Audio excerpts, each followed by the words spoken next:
இல்லை 2026 சட்டமன்ற எலெக்ஷன் பற்றி தான் நாங்கள் பேசிட்டோம். கிரக சூழ்நிலையில் இன்னைக்கு விஜய் ஃபேக்டர் ஒரு முக்கியமான ஃபேக்டர். அதே போல் கூட்டணிகள் மற்ற விஷயங்கள்லாம் எங்களை பொறுத்த வரைக்கும் ஜனவரி 6ஆம் தேதியிலேருந்து மிக அதிகமான வேகம் எடுக்கும். அந்த வேகத்தில் யாரெல்லாம் சரிய போகிறார்கள், யாரெல்லாம் நிற்க போகிறார்கள் என்றெல்லாம் பார்க்கணும். நிறைய பேர் பிரிந்தவர்கள்லாம் ஒன்று கூடக்கூடிய காலகட்டம். ஸோ இதெல்லாம் சேர்ந்து அதே போல் விஜய் சாருடைய அமைப்பும் சீமான் சாருடைய அமைப்பும் கூட்டணியில் வரப்போகிறார்கள் என்பதெல்லாம் நீங்கள் பார்க்கணும். இப்போ இருக்கிற பேசிக்காக இந்த கிரகங்கள் இப்படி இருந்தாலும் கிரகங்கள் மாற்றம், குரு வக்கர நிவர்த்தி என்றதுனால குரு திருப்பி மிதுனத்திலிருந்து பல விதமான அற்புதங்களை மேற்கொள்வார். எது எப்படி இருந்தாலும் பிரிந்து நின்றால் அது ஆட்சியாளர்களுக்கு தான் வருன்றது ஜோதிட அறிவே வேணாம், எல்லாருக்கும் தெரியும். ஸோ இந்த கூட்டணிகள் 6ஆம் தேதியிலிருந்து குறிப்பாக தமிழ்நாடு பெரிய அரசியல் போர்க்களமாக மாறும் என்பது தான் என்னுடைய கணிப்பு. இந்த கூட்டணிகள் மற்ற விஷயங்களெல்லாம் வைத்து நாங்கள் ஜோதிடர்கள் எல்லாம் கண்டிப்பாக இந்த 6லிருந்து 15க்குள்ளாக வெறும் அரசியலுக்கு மட்டும் பேசுவதற்கு தனியாக சென்னையில் ஒரு விழா ஏற்படுத்தியிருக்கிறோம். ஸோ அந்த விழாவில் நாங்கள் தீர்க்கமாக இதை பற்றி பேசுவோம். என்னுடைய நீச்சபங்க ராஜயோகம் வருது, பெரிய யோகம் அது.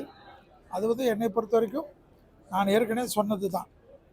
ஒரு நீச்சபங்க ராஜயோகம் இருந்தாலும் அரசியல் என்பது தினமும் தேர்தலில் வரணும், தெருவில் இறங்கணும், மக்களை சந்திக்கணும். இப்போ அவருடைய அணிக்கு, அவருடைய கட்சிக்கு நிறைய பேர் பெரிய பெரிய ஆளுகள்லாம் வருகிறார்கள். அதெல்லாம் அவர் சரியாக நிர்வகிக்கணும். ஏன்னா கடகராசிக்கு என்ன பிரச்சனைனா 2இல் கேது 8இல் ராகு இருக்கிறது. கூட இருக்கிறவங்க அவரை அணுகாமல் வச்சு, இப்போ செங்கோட்டையன் உங்கள் மாவட்டத்திலே செங்கோட்டையன் இருக்கார், வலிமைமிக்க தலைவர். அவர் என்னுடைய நெருங்கிய நண்பர். அவர் இப்போ அவ்வளோ வருஷங்கள் இருந்த அனைத்து இந்த அண்ணா திராவிட முன்னேற்ற கழகத்தை விட்டு விஜய் சாருக்கே போயிருக்காரு. பெரிய ஒரு நிர்வாகி.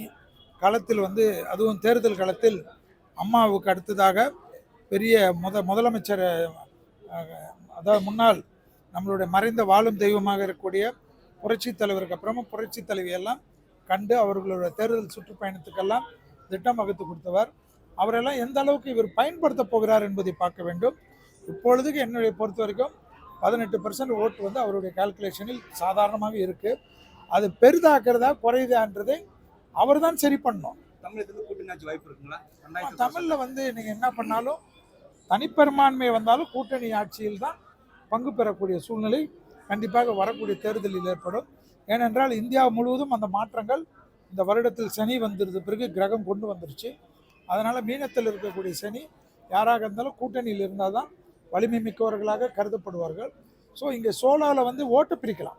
இப்போ சீமான் ஐயா இருக்கார், அவர் இந்த வாட்டி இல்லை நான் தனியாக தான் நிற்பேன் என்றால் நிறைய ஓட்டு சதவீதம் அவருதையும் இழப்பார். அதனால தான் நான் நண்பர் அவர். அதனால தான் அவர் எந்த கூட்டணியிலும் போட்டோம்.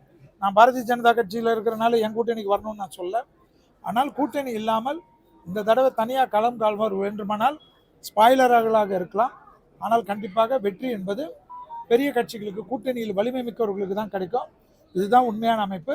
ஆனால் இந்த கிரகம் தனியாக நிற்கிறதா இல்லையான்றது வரக்கூடிய காலகட்டம் என்னை பொறுத்தவரைக்கும் ஜனவரி 6ஆம் தேதியிலிருந்து தான் அதனுடைய வேகம் தரும். எப்படி இருக்கும்? மாற்றங்கள் இருக்காது. 1ஆம் தேதி 2ஆம் தேதியே ட்ரம்ப் போரை பிரகடனப்படுத்தி விட்டார், போர் செய்துட்டாரு, போரை டிக்ளேர் பண்ணிட்டாரு, ஒரு அதிபரை பிடிச்சிட்டு போயிட்டாரு. இப்போ அதுக்கு உண்டான போர் மேகங்கள் நான் ஏற்கனவே சொன்னது தான். 35% தான் உலகத்தில் நல்லது நடக்கும், 65% கெட்டது தான் நடக்கும். ஆனால் இதுவும் கடந்து போகும் என்பதை போல் உலகம் பார்த்து கொள்ள வேண்டும். போர் மேகங்கள், பஞ்சபூதத்தால் சேதங்கள், எல்லா விதத்திலும் பாதிப்புகள் நிச்சயமாக ஏற்படும்.